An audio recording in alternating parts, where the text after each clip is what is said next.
Bon les amis, maintenant il s'agit de s'intéresser au playfield parce que c'est toujours pas réglé. D'ailleurs, tu vois, j'ai du bois brut. J'ai fait des petites retouches de coupe le long de ma planche pour que ça ne frotte pas et qu'on n'arrache pas la peinture. Bon, j'ai fait une petite découpe pour mon launch ball et puis je ferai le même quart de rond. Là, je reprendrai le quart de rond sur toute la périphérie. Donc là, il s'agit de pas se planter pour intégrer l'écran. Là, maintenant, faut vraiment pas faire le con. Donc là, mon LG OLED, je l'ai posé sur une plaque. J'ai posé une équerre contre le bâti du cadre de la télé. Et donc, je suis allé chercher la cote là pour la largeur, la distance de mon système de fixation VESA. Et donc, le mettre en appui contre le dos de l'équerre à l'axe du trou, on a 202 mm. Cote à reporter. Franchement, autant je suis capable de montrer le meilleur que je vais te montrer le pire. Je suis un tocard. Tu vois la rayure là, c'est mon écran OLED de 4K. Putain, dégoûté. Et du coup, je me suis rendu compte qu'il y avait une feuille de protection, un peu comme il y a sur toutes les vitres. Je vais essayer de ne pas faire le mongolien en te montrant. Il y a un bon Dieu, je te jure, il y a un bon Dieu. Je savais même pas qu'il y avait un film de protection qui demande qu'à partir, c'est juste pour protéger l'écran en fait. Et c'est pour ça que c'était rayé, parce que c'est fait pour, hein, c'est fait pour absorber les rayures, du moins j'imagine, hein. J'ose espérer. En tout cas, si je l'enlève, c'est plus rayé. Donc, je vais l'enlever. Je vais l'enlever. Et puis, terminares. J'ai pris l'ensemble de mes cotes. Donc, ici, 550, c'est la cote intérieure de ma caisse. 534, c'est la cote bord à bord de mon écran. Il me reste donc 8 mm de jeu de chaque côté. Ici, donc, c'est l'appareil qui sert à détecter la télécommande, bouton power machin. Il fait 5,5 mm, donc je rentre dans les 8 mm. Donc, je centre mon écran par rapport au plateau. Et donc, 8 mm plus ma cote de 202, eh bien, j'arrive à la cote de 210, plus, combien on a dit 200 d'anthrax entre les deux trous. Et ensuite, on reporte 300. Donc, ce qui nous donne, schématiquement, donc mon mètre, je le prends bien en appui contre le bâti. C'est le bâti qui fait la référence et c'est pas la planche. C'est pour ça que là, elle est posée. Et donc, je vais faire pour pouvoir régler la télé plus haut ou plus bas en fonction du log bar, en fonction de l'ensemble des éléments. Je me garde une marge de sécurité. Donc, je vais faire un trou, une rainure de 6 mm pour pouvoir en fait faire glisser l'écran et venir le serrer par-dessous pour récupérer la longueur. J'ai acheté ces petits cils en bloc de 15 mm d'épaisseur en filetage M6, donc il viendra se loger et qu'on pourra serrer par-dessous.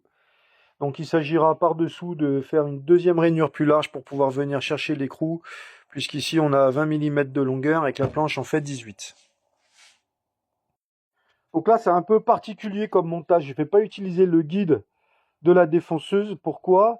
Parce qu'ici, pour deux raisons. La première, c'est qu'ici, j'ai fait des corrections pour pas que ça frotte. Donc en réalité, on n'est pas parfaitement parallèle. Il y a un petit biseau. Je ne veux pas reporter le défaut. Et la deuxième raison, c'est que ici, là, mon guide, il serait dans le vide dans tous les cas, puisqu'on va jusque là. Donc je me suis pris la référence 55 mm. Donc là, j'ai mes deux rainures. Donc mon cil en bloc M6. Donc comme tu vois, j'ai quand même beaucoup de marge pour le serrage. Donc je pourrais vraiment faire un réglage fin. Si on était psycho, hein, on ferait un système avec une molette ici qui permettrait d'avancer et de reculer. Un peu à l'idée de ce que j'ai fait pour l'écran. Bon, on verra par la suite, j'ai des idées comme ça. Voilà, donc là, j'ai bien mon cil en bloc qui coulisse. Donc impeccable. Allez, on reproduit ça sur les 4 passages. Bon, plus je regarde cette planche, hein, et plus je me dis, c'est quand même dommage de ne pas mettre un réglage comme on a pu faire pour les deux autres écrans. Surtout que là, il n'y a qu'un axe à gérer. Il n'y en a pas trois, il n'y en a qu'un. C'est cet axe-là. L'axe, on va l'appeler l'axe Y. Ah, j'ai déjà une idée dans la tête, mais je crois que je vais modéliser quelque chose. Bon, allez, je partage mes réflexions. Du coup, Mon plateau Playfield, j'ai représenté les rainures avec les cils en bloc, les têtes qui dépassent, les tiges filetées. Donc là, j'ai mon écran qui est posé dessus, et comme tu vois là, un gros bouton, une grosse molette, parce que mine de rien, il y a du poids. Donc là, c'est pas de la petite molette qu'il faut, mais quand même de la bonne molette. Et si j'enlève l'écran, voilà, voilà le fruit de mes réflexions. Donc l'idée, c'est que la tige filetée doit être bloquée, mais libre en rotation. Donc elle doit rester fixe. Et un petit chariot en forme de hache, qui laisse passer des trous pour laisser passer les cylindres blocs, et des écrous fixes au châssis en hache. Ce qui fait que quand on tourne la tige filetée, en tournant la tige filetée, on fait déplacer l'ensemble vers le haut, vers le bas, en fonction du sens duquel on tourne la tige filetée. Alors, pour bloquer cette tige, pour pas qu'elle avance et qu'elle recule, j'ai envie de me servir naturellement de l'arête de découpe de ma poignée de levage. Et donc, en fait, elle est en quelque sorte bloquée en translation ici. Bloquée en translation ici, donc naturellement, elle peut être bloquée. Bon, bah, une grande feuille de tôle. On va tracer, découper là-dedans. Ça fera l'affaire. La disqueuse, ma meilleure amie.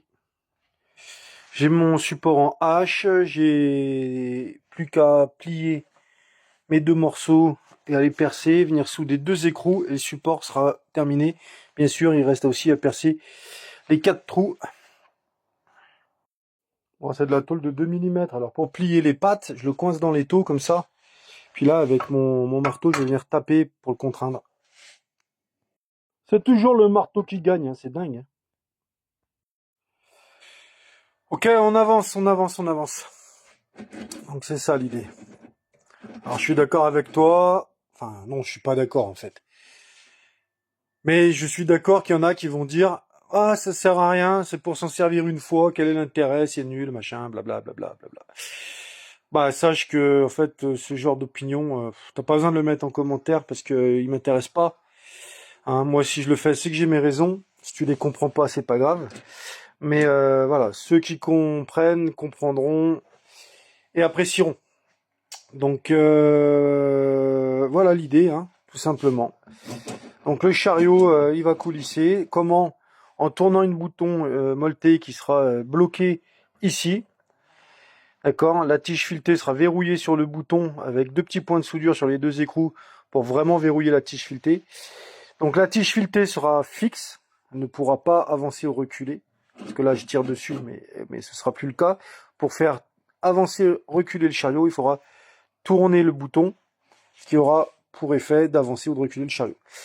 Et donc les 4 cylindres blocs qui viennent se prendre sur le système VESA en M6 directement. Et je n'ai plus qu'à poser mon chariot. Voilà. Et c'est via ces tiges filetées qu'en fait on va pouvoir avoir l'action de tirer, reculer. Parce que c'est pris en prise en fait entre l'écran et les cylindres blocs tout simplement. Là j'ai un gros bouton qui est en cours d'impression. Ça vient de démarrer, donc il y en a pour 4 heures, il faut être patient. Et on pourra valider.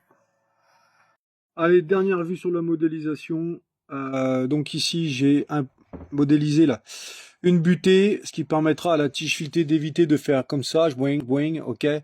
Donc là ça verrouille la position, et quand on tourne la molette, au moins on a une rigidité sur la tige. Et puis voilà, j'ai la couleur rouge, et je trouvais que ça rendait plutôt bien rouge, donc j'ai peint le support en rouge. Et ben maintenant, il n'y a plus qu'à voir en réel, en situation réelle. Et voilà, du monde virtuel au monde réel, au monde physique. Donc, comme tu le vois, là, le guide est à peu près à la moitié de son emplacement. La roulette est accessible par-dessous. C'est pour ça que je l'ai fait le plus gros diamètre possible. Si tu n'avais pas compris, c'est pour qu'il soit accessible par-dessous. Puisque je l'ai fait de telle manière à ce que mon écran vienne à fleur avec un jeu de quelques millimètres. Donc voilà, on pourra la manœuvrer par-dessous pour faire monter et descendre. Donc là, je vais pas me faire chier à la faire par-dessous, je suis dessus, mais voilà l'idée. Donc tu vois, quand je tourne ma molette, tu vois le support qui descend. Tu comprends tout l'intérêt de la chose. Donc il suffit de mettre l'écran à plat, de poser l'ensemble dessus et tu as accès au goujon. Donc j'ai prévu du coup changement de programme des écrous freinés, ce qui me permettra de venir serrer mais sans verrouiller, de telle manière à ce qu'il soit maintenu mais qu'il puisse quand même coulisser, tout simplement. Et le fait que ce soit des écrous freinés empêchera le desserrage. Tu vois, il y a un plastique à l'intérieur du pas de vis, là, bleu, c'est ce qui va faire le frein. Et enfin serré en appui, en contact avec un millionième de jeu. Et tu vois ma roue, ce que je t'expliquais, tel que sur le plan, c'est qu'elle vient ici à quelques millimètres. Donc ce qui permet de la faire dépasser. J'aurais voulu plus gros, mais j'étais contraint par le bord de l'écran. Il n'y a plus qu'à emmener la plaque. Franchement, quand tu vois ça, tu peux que être satisfait, quoi. Donc tu vois, on est pratiquement à fleur de la vitre de Playfield de protection. Ici, on a un petit centimètre de jeu qu'on pourra régler avec la molette. On a le même écartement à droite qu'à gauche, parfaitement aligné. Ici, notre molette de réglage,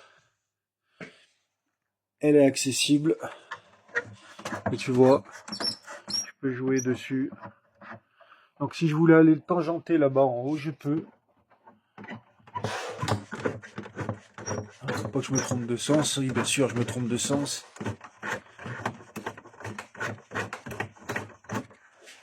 Voilà, comme tu vois, ça se rapproche.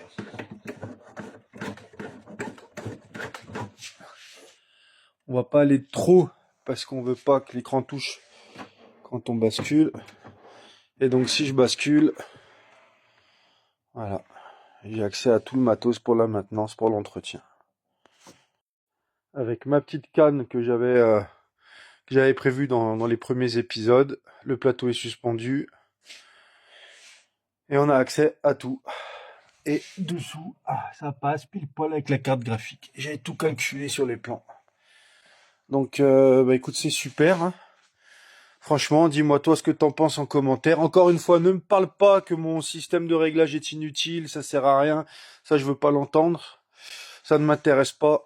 Que tu penses que ce soit utile ou pas, ça ne concerne pas le projet. Ça concerne toi et tes émotions, tes sensibilités et tes volontés, pas les miennes. Si tu as aimé, le meilleur moyen, c'est de liker la vidéo. Bien sûr, il y a encore beaucoup de contenu qui arrive, donc n'hésite pas, abonne-toi, comme ça tu auras le contenu en direct quand il sera publié. Tu me trouves sur la chaîne Canal Tuto, TikTok ou YouTube. Je te dis à très vite, ciao.